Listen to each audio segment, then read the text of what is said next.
voorreg om weer eens saam te kan kom en die woord van die Here oop te maak en toe te laat dat die Here ons lei in sy woord op hierdie tyd. Ek wil graag vir u vir ons skriflesing die gedeel 2 versies lees uit 1 Johannes hoofstuk 3 vers 9 en 10. 1 Johannes 3 vers 9 en 10 en dit lees: Elkeen wat uit God gebore is, doen geen sonde nie, omdat sy saad in hom bly, en hy kan nie sondig nie, want hy is uit God gebore. Hierin is die kinders van God en die kinders van die duiwel geopenbaar. Elkeen wat die geregtigheid nie doen nie, is nie uit God nie, en hy ook wat sy broer nie liefhet nie.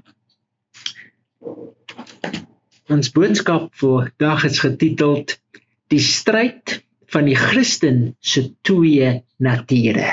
Die stryd van die Christen se twee nature. Weet jy, ek lees een keer die verhaal van 'n oorseese besoeker wat aan die dieretuin kom bietjie kuier het en hy loop so deur die dieretuin en kyk na al die diere. En soos hy loop en al die diere bewonder, kom hy natuurlik by die groot leeuhok tot stilstand. Weet jy, Europeërs is altyd baie lief vir ons leeu's.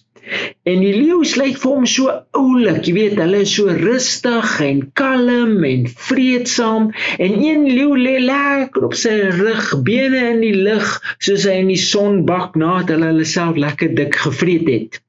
En die toerist sê so ewe aan die bewaarder van die leeuhok: weet jy, ek het 'n katjie by die huis, en jou leeu's tree net soos my ou katjie op. Kyk net hoe rustig slaap hulle. Dis eintlik 'n skande dat julle sulke mooi diere agter sulke staalgrendels moet toesluit. Hoe kan julle so wreed wees? Meneer, sê die bewaarder vir hom, hierdie leeu's mag dalk soos jou ou klein katjie by die huis lyk, maar hulle geaardheid is radikaal verskillend. Hulle het as te ware moord in hulle harte. Hulle lyk miskien nou so rustig en oulik, maar wag net 'n bietjie tot hulle honger word. Dan sal jy baie bly wees, hierdie grendels is hier, want as hierdie grendels nie hier was nie, het dalk al wat van jou oorgebly het, dit gewees waarvan hulle nie gehou het nie. Jy weet, en net so, het ons as sondige mense, hoe goed en hoe mooi en hoe onskuldig ons ook dalk uiterlik mag voorkom, in werklikheid het ons ook maar moord in ons harte. En baie keer is die enigste rede hoekom ons nog nooit werklik iemand doodgemaak het nie, of dalk iets gesteel het nie, maar as gevolg van die grendels wat daar bestaan in hierdie lewe. Weet, hierdie onsigbare grendels van vrees vir arrestasie en die skande van tronk toe gaan, wat die koerantberigte dalk van my gaan sê, wat ons familie en ons vriende dalk van ons gaan sê. Weet, dit is baie maklik om te sê, ek het nog nooit iemand vermoor of doodgemaak nie. Maar Jesus herinner ons daaraan in Matteus 5 vers 22 as hy sê, dat om iemand uiterlik te haat, is dieselfde as moord. Die enigste verskil tussen stap 1 en stap 2 is die uiterlike daad. Maar die innerlike bedoelings is presies dieselfde. En jy weet, in die oordeel gaan die vraag nie so seer wees, wat het jy gedoen nie, maar eerder, wat wou jy graag doen? Wat sou jy gedoen het, as jy die openheid gehad het, om te kon doen wat jy graag wou? Ek dink ons almal wil al seker iemand wat ons irriteer met die mes steek. En ek moet beg, ek het al selfs baie keer in my lewe mense in my drome nek omgedraai. En dan dink ek is beter as die moordenaars in die tronke, omdat ek nog nooit werklik iemand vermoor het nie. Maar my motief is dieselfde. En God beoordeel ons motiewe. En as ons na hierdie dinge kyk, dan besef ons, Ons is maar verlore sondaars, wat Jesus se genade soveel nodig het in ons eie lewens. Want ons Christelike lewens is baie keer maar net 'n skyn. Ek bedoel 'n vervalsing van die egte. Ons dink baie keer, omdat ons nie sekere verkeerde of bose dade gedoen het nie, is ons geregverdig. Maar ons verskillende motiewe vertel 'n ander storie. Dat ons in werklikheid valse of onegte Christene is. Jy weet, die meeste landsregeringe het elkeen 'n spesiale taakmag, wat sy uitsluitlike doel dit is, om valse geld op te spoor en mense wat geld vervals vas te trek. Weet, om hierdie mense uit te sorteer. Nou, ek weet nie meer of dit in ons land werk nie, maar hoe kan daar onderstel om so iets te wees? Maar, het jy al aan gedink, hoe word hierdie mense opgelei om valse geld te kan uitken? Hoe leer hulle om valse note uit te ken? Snaaks genoeg, hulle word nie opgelei deur vir ure lank valse geld te bestudeer nie, en na die tipe vervalsings te kyk nie, of selfs na die maniere hoe hulle geld vervals nie. Hulle word opgelei deur slegs tyd te spandeer en die ware Jakob te bestudeer. Hulle spandeer amper al hulle tyd net aan die egte noot, met die gevolg, hulle word so vertroud met die egte noot, dat hulle enige iets, wat nie presies soos die egte lyk nie, dadelik kan raak sien, of net aan hom te voel. En net so, waarsku Johannes ons, dat daar in hierdie wêreld waarin ons leef, baie valse Christene is, onegte namaaksels. Maar, in steede daarvan, om die lelike karaktertrekke van die valse kinders te lys, gee die skrif vir ons eerder 'n duidelike beskrywing van God se egte kinders. En as ons na die egte kyk, sal ons ook in staat wees om die valse in ons lewens te kan raak sien en die Heilige Gees toe te kan laat om dit vas te trek in ons lewens.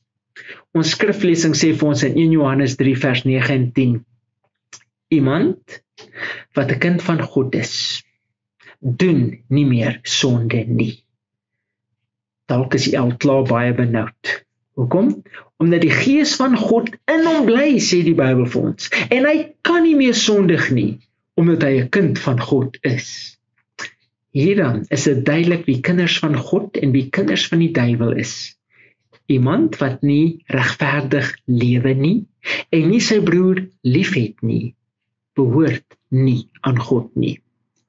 Nou weet, om sonde te doen, soos dit in hierdie konteks daarna verwys, is nie net om houdend te sondig nie, en om weet die ding te doen sonder 'n probleem nie, maar om sonde as deel van jou lewenswyse te hê. Met ander woorde, sonde as 'n bose beginsel in jou lewe te beoefen.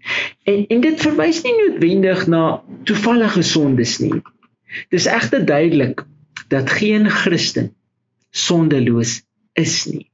Maar moenie nou dit as 'n verskoning wil gebruik nie, want God verwag van 'n ware gelowige om daadwerklik te streef om geen sonde te doen nie. Dit moet ons strewe wees. Die motief, jy sien, is weer eens die verskil. Die persoon wat nie werklik God in sy lewe het nie, sy motief is baie keer om die lelike te doen. Ek bedoel, hy hou selfs daarvan en sal selfs geleentheid soek om dit te doen. Dit pla hom baie keer nie eers nie, maar die Christen sy motief is om God te behaag, en dit pla hom wel. Inteendeel, dit pla hom verskriklik as hy val en sondig. Ons skriflesing se eerste gedeelte sê vir ons, elkeen wat uit God gebore is, doen geen sonde nie. Hoekom nie? Omdat hy 'n nuwe natuur in hom het. En hierdie nuwe natuur wat Jesus ons gee, neig nie na sonde nie. Johannes noem hierdie nuwe natuur God se saad. Wanneer 'n persoon Jesus as 'n verlosser aanneem, vind daar 'n geweldige geestelike verandering plaas. Ons word nou in 'n nuwe verhouding tot God geplaas. Ons word deur God aanvaar as geregverdig. Die nuwe Christen word ook deur God 'n nuwe posisie gegee. Hy word nou deur God afgesonder om tot sy eer te lewe, en dit word natuurlik genoem heiligmaking of ons strewe na heiligheid. Maar miskien die mees dramatiese verandering wat in 'n Christen se lewe plaasvind en wat alles vooraf gaan, is wat ons noem die wedergeboorte. Waar jy en ek as te ware weergebore word as God se kinders en natuurlik deel van sy familie. Regverdigmaking beteken om 'n nuwe verhouding tot God te hê, waardeur God ons nou regverdig verklaar. Heiligmaking beteken om vir God afgesonder te wees, en wedergebore beteken 'n nuwe natuur. God se natuur in ons lewens. Maar ongelukkig is dit ook waar die groot drama begin. Jy sien, ons het voor ons Jesus leer ken het, net 'n sondige natuur gehad, wat beteken dat ons natuurlike neiging was om sonde te doen. Maar nou gee Jesus ons met die wedergeboorte 'n nuwe natuur. Sy natuur, wat sy natuurlike neiging is om die goeie te doen. En hierdie twee nature bots letterlik met mekaar en is altyd in stryd of konflik met mekaar. Nou 'n Christen se verantwoordelikheid is om volgens sy nuwe natuur te leef en nie die ou nie. En ons werk is om elke dag te kies om in die regte omstandighede geplaas te word, die daagliks tyd te spandeer met die woord van God, sodat die Heilige Gees hierdie nuwe natuur kan voed en ontwikkel. Jy weet, 'n bekeerde Indiaan het hierdie twee nature wat stryd voer in ons lewens op 'n dag op 'n baie mooi manier vir my beskryf. Hy het gesê, ek het twee honde wat binne my liggaam bly. 'n Slegte hond en 'n goeie hond. En hulle beklei altyd, sê hy. Die slegte hond wil hê ek moet slegte dinge doen, en die goeie hond wil hê ek moet goeie dinge doen. Wil jy weet watter hond in my lewe wen? Die hond wat ek die meeste voer. Wow. En dis nogal so raak gesê. Watter natuur voed jy in jou lewe? Jou ou sondige natuur of jou nuwe natuur in Jesus? Of baie meer eenvoudig gestel, spandeer jy meer tyd met wêreldse dinge of met God se dinge? Want dit waarna jy kyk of luister of jou tyd aanspandeer, bepaal in werklikheid watter natuur jy voer. En daarom is daar sekere plekke waarna 'n Christen net nie kan gaan nie. Ek wil daar sekere dinge waarna 'n Christen net nie kan en moet na kyk nie. Want die oomblik as jy dit doen, voer jy die verkeerde natuur, die bose natuur, en gaan jy val en sondig. Want weet nou net die bose versterk in jou lewe. Weet, daar word 'n baie ou storie vertel van 'n groep sendelinge wat eendag 'n groep inboorlinge bereik het en met hulle vriende gemaak het. Nou, die leier van hierdie stam was 'n baie groot, sterk, frisgeboude man en almal het natuurlik vir hom baie onsag gehad. Nou, hierdie inboorlinge het hierdie gebruik gehad om hulle self meer indrukwekkend te laat lyk deur hulle self en hulle gesigte met hierdie groot varktande te versier wat hulle natuurlik gejag en geëet het. Nou, hulle het hierdie goed deur hulle neuse gesteek, deur hulle ore gesteek, selfs deur hulle vange gesteek, en elke plek waar jy 'n varktand kon aanhang, het hulle letterlik 'n varktand aangehang, of probeer hang, om 'n bietjie gesag te lyk, om 'n bietjie indrukwekkend te lyk. Nou, die stamhoof was natuurlik nie net die grootste en die sterkste nie, maar hy het omtrent die meeste varktande oral in sy gesig gehad, om indrukwekkend te kan laat lyk. En dit het hom laat goed voel, want hulle het hom gerespekteer, jy weet, en almal was bang vir hom. Maar hy het eintlik te aardig gelyk vir woorde. En een van hierdie sendelinge dink toe dat hy die ou inboorling 'n guns gaan bewys, en om sy vriendskap te probeer wen, gee hy hom 'n spieël, sodat hy homself kan sien. Nou, jy kan jouself indink, vir die eerste keer in sy hele lewe, sien hierdie inboorling, stamhoof, 'n duidelike beeld van hoe hy werklik lyk. Nie hierdie spieelbeeld wat hy altyd daar in die water gesien het nie. En hulle sê hy skrik so groot vir homself, dat hy daai spieël met een hou vingervinter slaan. Ek wil, hy het nog nooit so lelike ou in sy hele lewe gesien nie. En weet jy, tot 'n baie groot mate, is dit ook maar wat ons doen. Jy sien, ons wil ook graag in beheer wees. Jy weet, ons wil ook graag belangrik lyk, deur mense geëer en gerespekteer word. Jy weet, ons smag na mag en gesag en rykdom en roem in hierdie wêreld. En in ons poging om dit te kan kry, bekleë ons onsself baie keer met lelike dinge, en ons besef dit nie eens nie. Dinge wat in werklikheid soos lelike varktande hier aan ons hang. Weet, ons hang dalk so 'n lelike, dominerende houding aan ons neuse wat sê, hey, ek is in beheer hier. Of ons hang so, ek weet altyd beter houding. Hierdie varktande van selfsug, hoogmoed, die eie ek. Ag, as ons onsself maar baie keer, maar net kan sien soos ons werklik is. As ons onsself van buite kan sien, soos wat ons werklik hier diep binne lyk.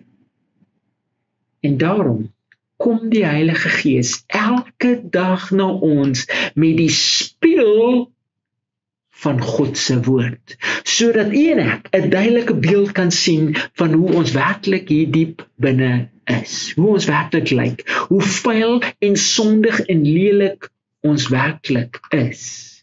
Maar weet jy wat doen ons? As God se woord soos 'n spieël ons lewens konfronteer, wat maak ons? Ons slaan eerder God se woord stikkend, of ons vermy dit natuurlik heeltemal in ons lewens, voordat ons wil toelaat dat God se woord ons valshede stikkend slaan. Voordat dit wil ons eerder God se woord stikkend slaan en vermy. As ons nie elke dag diep en duidelik in God se spieël inkyk en hierdie varktande van sonde bely en God se vergifnis aanneem nie, gaan hierdie dinge aan ons gesigte bly hang. En jy gaan dalk dink, jy's 'n wonderlike persoon, jy het gesag by jou werk, jou vriende en selfs in die kerk. Mense dink jy is indrukwekkend en sterk en wonderlik. Maar die groot vraag is, wat dink God van jou? Wat sien God as hy na jou lewe kyk?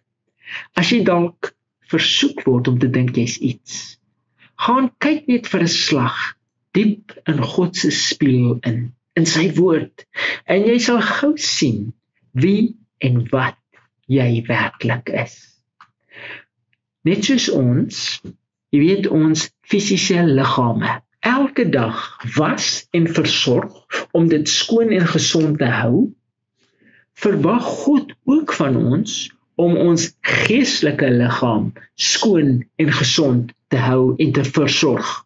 Anders te raak ons geestelik vuil En waar dit vuil is, daar broei kieme wat tot infeksie lei. En enige normale mens sal fisies siek raak die oomblik wanneer bose kieme sy liggaam betree. Want kieme veroorsaak baie keer infeksie en as infeksie onbehandeld gelos word, begin dit ons afbreek. Jy verloor belangstelling, jy verloor jou eetlus, raak al hoe meer moer totdat jy ingee. En weet jy, geestelike verval werk op presies dieselfde manier. Eerstens kom sonde geheimsinnig in ons lewens in, en sedert daarvan om dit te beveg, gee ons toe daaraan en 'n geestelike infeksie ontstaan as te ware, wat deur ons liggaam versprei en tot 'n geleidelike geestelike verval lei. Ons verloor ons smaak en eetlus vir geestelike dinge. God se kerk is skielik nie meer belangrik nie. Die Bybel, word maar net vir ons 'n boek op jou bedkassie. Gou begin ons rusteloos raak en selfs geïrriteerd met ons kerkfamilie. Klein dingetjies begin te krap en ons raak krities. En ons soek na verskonings en regverdiging en uiteindelik val ons plat. Val ons geestelike lewe plat. Let maar op, wanneer mense skielik baie krities teenoor die kerk raak, teenoor die mense in die kerk raak, dis gewoonlik 'n simptoom van 'n dieper liggende probleem. En die enigste behandeling is om oop kaarte met God te speel.